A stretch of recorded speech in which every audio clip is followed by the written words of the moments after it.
to a clip with Charlemagne the God and Stephen A. Smith talking about Kamala Harris. I'm going to have Enzo Skeptic and Doc respond to that one, and then we'll get back into the FBA topics or the diaspora topics.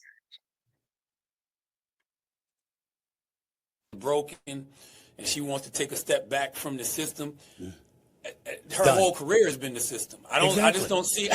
It made no sense. Yeah, her whole career has been the system. I just don't see how now, she's going to take a step back away from the system. But I do think that, her mentality of wanting to go out there and saying, I want to be more of a public servant and actually, be on the ground, meeting people, shaking their hands, looking them in the eyes, talking to them.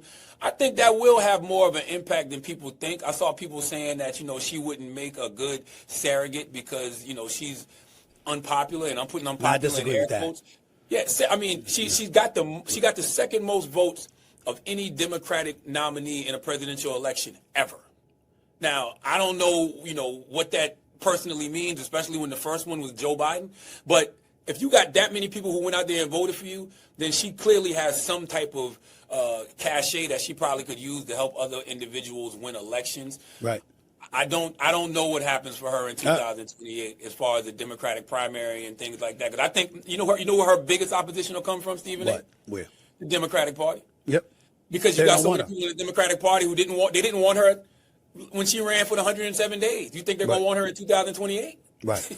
Which is the latest reason why I don't think she'd have a snowball's chance in hell of winning. I'm not saying that she couldn't be a surrogate, go out there and campaign, give speeches, assist, but she can't be the candidate. And now, again, we got to remind her she couldn't make it to Iowa in 2020, and in 2024, she bypassed the primaries. We all know that. In part, obviously, Joe Biden had everything to do with that because he didn't step away as early as he should have, and we get that part. But in the end, the popularity was a question mark. And just like she went on The View, and she said when Sonny Austin asked her, is there anything that you would do differently? And she said, no, I can't think of any. This was another example when they asked her the other day about her stepping away, and she's like, I want to step back from it. The system is broken.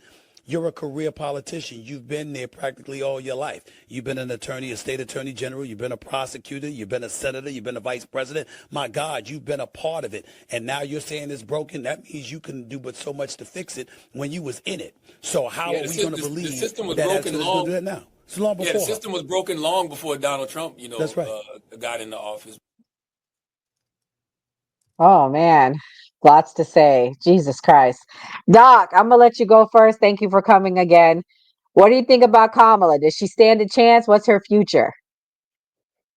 Nah, I don't think she stands a chance. I think it was always a question of her popularity. I think the fact that she got so many votes is just a testament to how split people are down the middle on staying their party line. People who are Democrats are voting Democrats, and people who are Republicans are voting Republicans.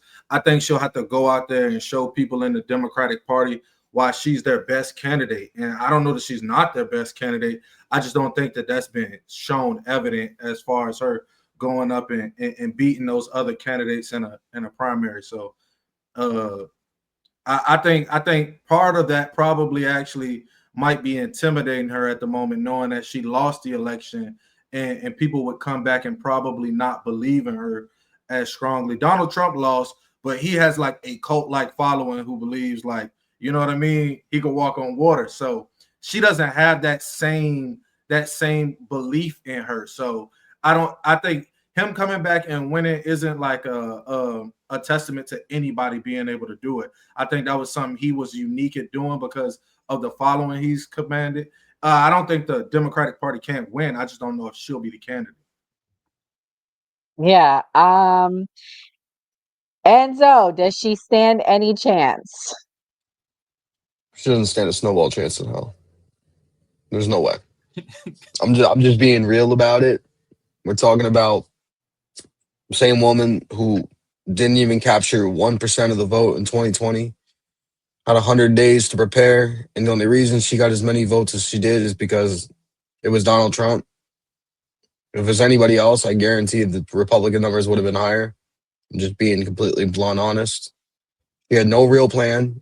6 out of her 10 campaign promises she ran on were ripped right out of Joe Biden's playbook from 2020 that he didn't accomplish. And the sad thing is, I say the Democratic Party failed her, that she didn't fail them. They threw her into the spotlight and said, True. figure it out.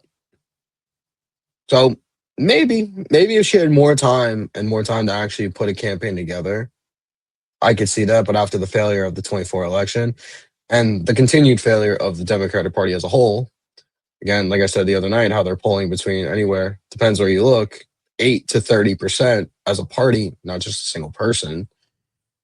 I don't think the Democrats have any chance. And honestly, after what I've been seeing recently, coming from the Democratic Party, I wish Democratic Party just burns to the ground at this point and a new party forms. Being completely honest. Well, I do think we need more than two parties, but nevertheless, Skeptic, what's your thoughts? Do you think they're going to put her out again? You think she has a chance? Who do you think is going to be the front runner? I think that my main issue with like the conversations that Democrats have a lot of the time tend to be because we have a different of opinion. We have diversity of thought. And the thing that Republicans don't do, or MAGA, ultra conservatives, Republicans, the thing that they don't do is question things. They have a man that was never a district attorney, that was never the, what is it, general? What do you call that? Whatever general she was for California, the senator. This man was a reality TV star that was included in the E-Files, that was a billionaire playboy whose wife was nude on a magazine, and they made him president.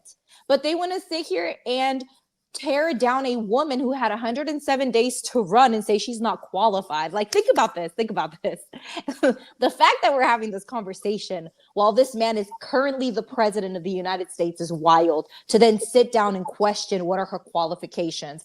But it gives you a good view into what America is. This is literally what America is.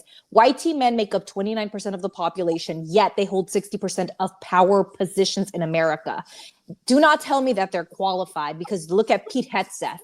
He has had 2 leaks where he has actually put out information that was actual, like, information that could have put our military men in harm's way, and still they call him qualified. They don't question him. But had he been a woman, a black or brown woman, they would have done away with her.